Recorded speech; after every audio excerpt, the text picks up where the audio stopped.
오늘 우리가 읽어가는 말씀은 스가랴서 13장 말씀입니다. 13장 내용을 보면 1절부터 6절 앞의 내용에서는 하나님께서 자기 백성들 가운데 죄와 더러움을 씻는 셈을 그날에 열어줄 것이다, 이런 말씀을 합니다. 그날이란 말은 어제도 설명을 드렸듯이 종말을 말합니다. 이 종말은 시작이 있고 그 끝이 있다 그랬습니다. 시작은 이 땅에 그리스도께서 처음 오심으로 말미암아 종말이 시작이 되고, 그 종말의 끝 완성은 그리스도께서 다시 재림하시게 되는데 완성이 된다 그랬어요. 그래서 구약시대 선지자들이 예언했던 그날이라고 하는 이 말은 신약시대 전체를 말하고 있고, 저와 여러분은 그 시대의 끝자락을 살고 있다 하는 것을 꼭 기억하면서 이 말씀을 보자 그랬습니다.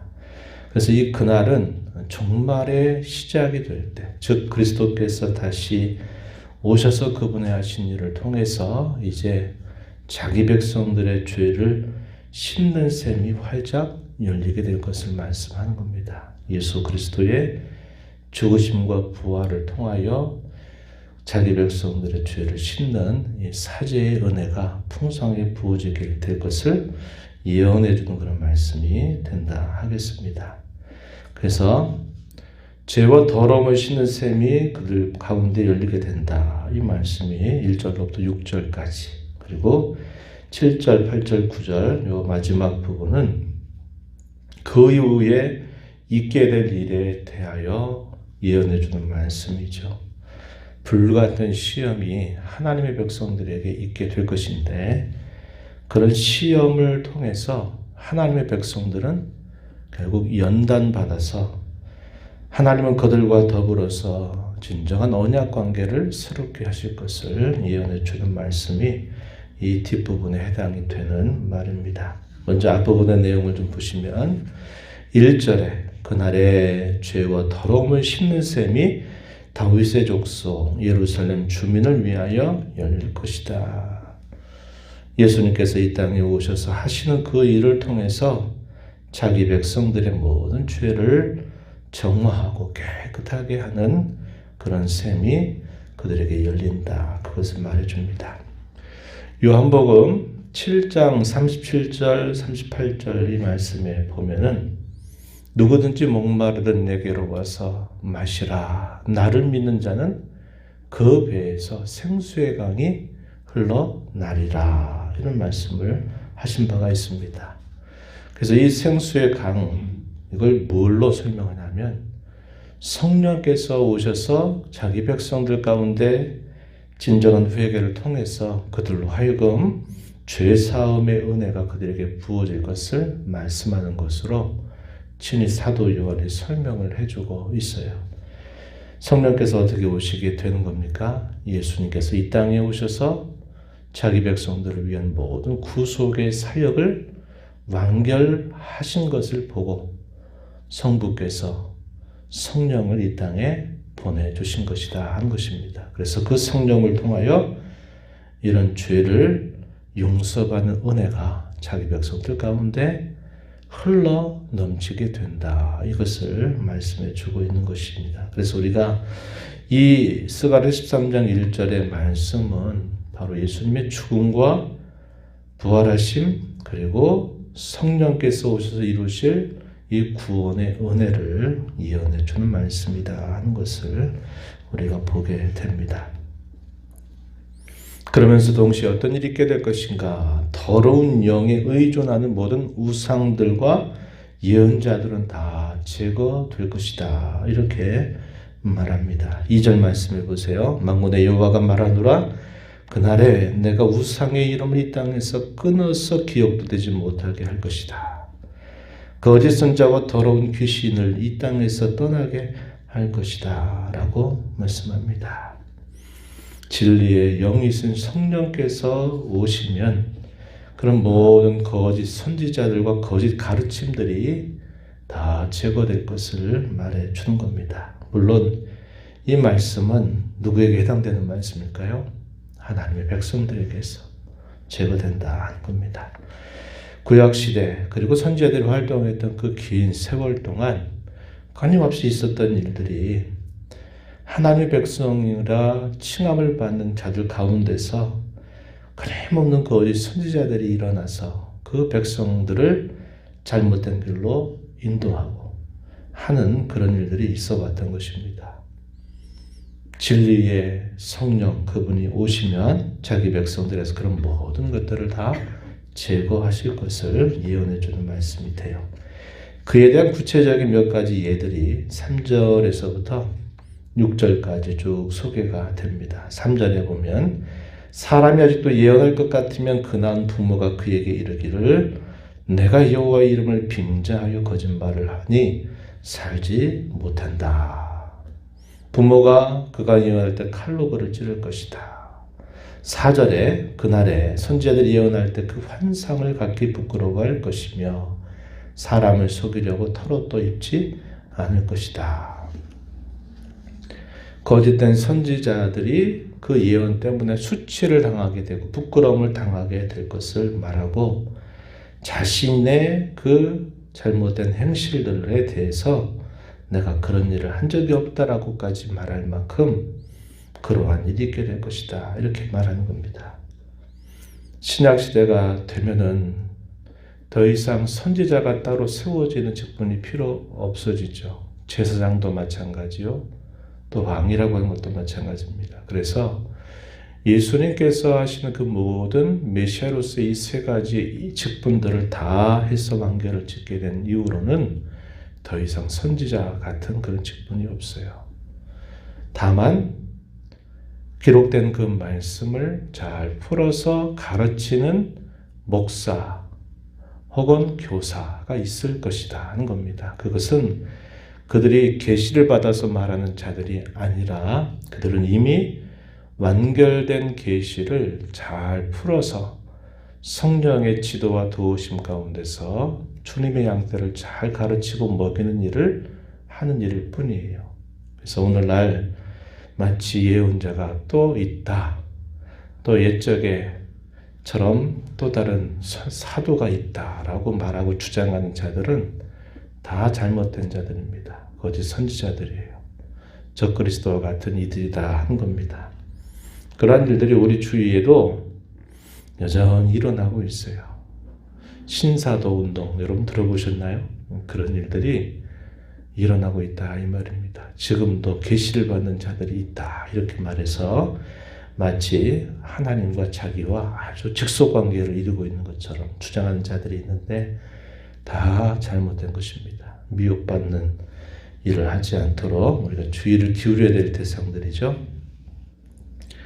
이렇게 말씀하고 나서 이제 7절 이하로부터는 메시아께서 이 땅에 오셨을 때, 그리스도께서 이 땅에 오셨을 때 예수님이 십자가의 체형을 당하시는 그 일을 통해서 일시적으로 그를 믿고 따르는 사람들이 흩어지게 되는 일들이 있게 되죠. 그것에 대한 예언의 말씀이 바로 여기 소개되고 있음을 확인할 수 있습니다. 7절 말씀 한번 보세요. 만군의 여호와가 말하노라 가라 깨어서 내 목자 내 짝된 자를 치라 목자를 치면 양이 흩어지려니와 작은 자들 위에는 내가 내 손을 들이울 것이다. 이렇게 말합니다.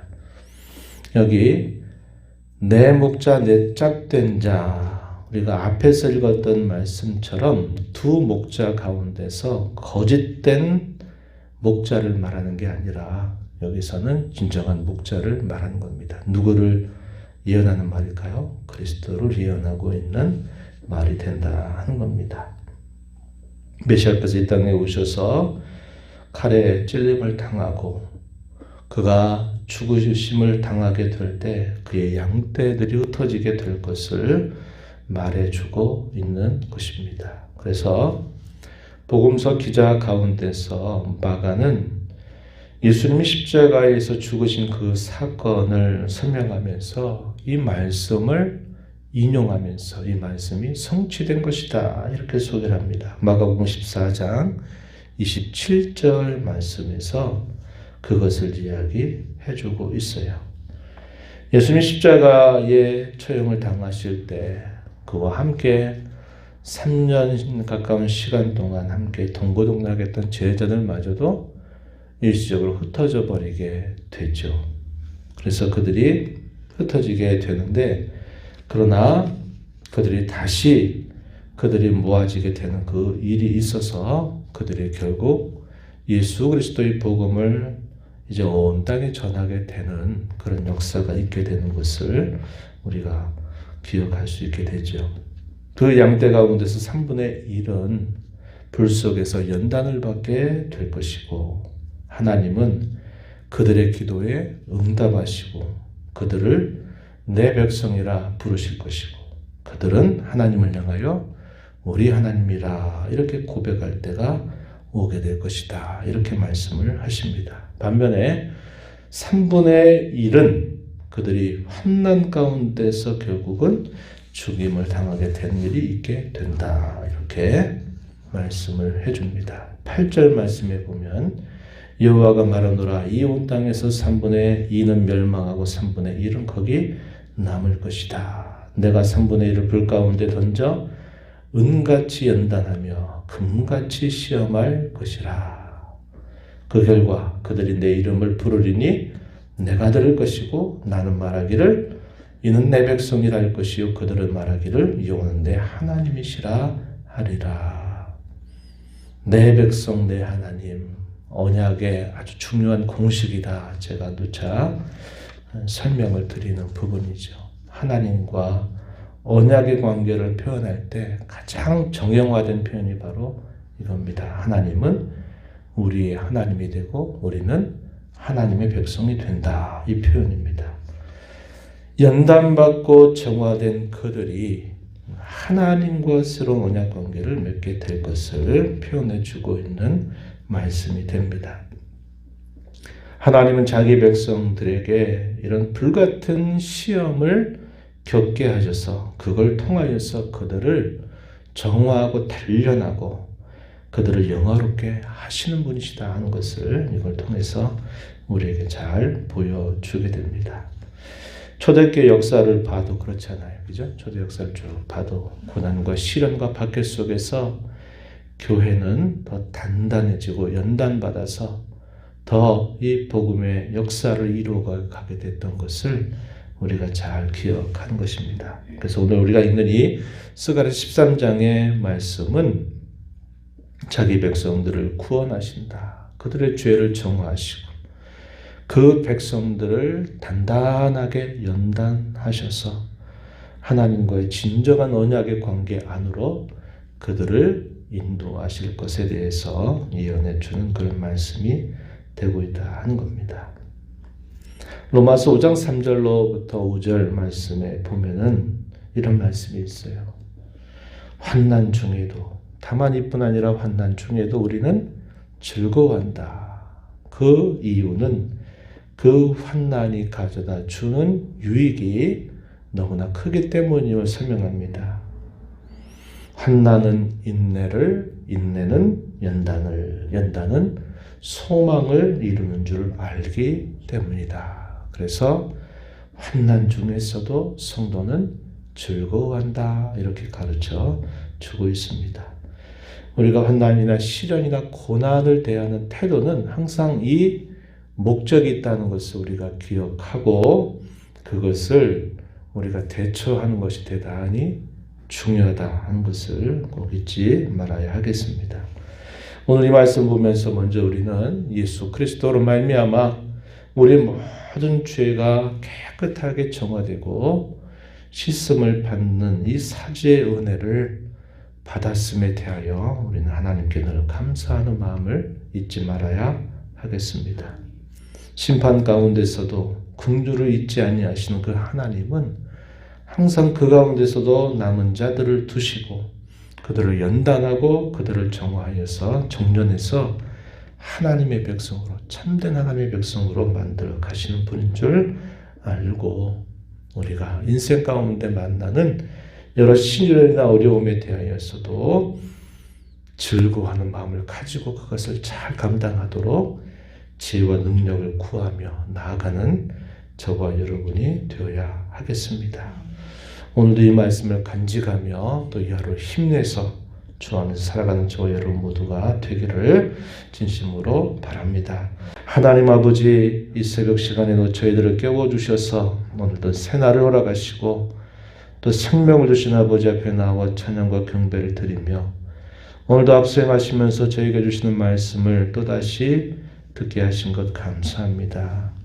주께서 주신 말씀이 저희를 위한 말씀인 줄 또다시 확인하고 말씀을 통하여 하나님이 저에게 베푸신 내가 무엇인가를 다시 일깨워 주셔서 감사합니다.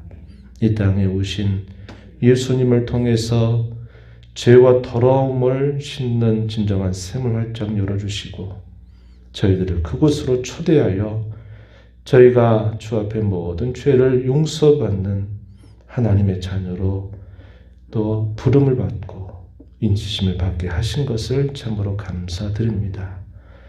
저희에게 때로 닥쳐오는 여러 시련과 어려움들이 있을 때에도 하나님은 그걸 통해서 우리를 더 정련하고 연단하고 훈련하여서 더 하나님의 백성답게 빚어가시는 하나님의 섭리가 있음을 기억하게 하여 주셔서 우리의 본성으로는 싫을지라도 저에게 여러 어려움들이 닥쳐올 때마다 더 겸손한 마음으로 하나님의 지혜와 능력을 구하여서 잘 감당해 나가는 저희들이 되도록 인도하여 주옵소서.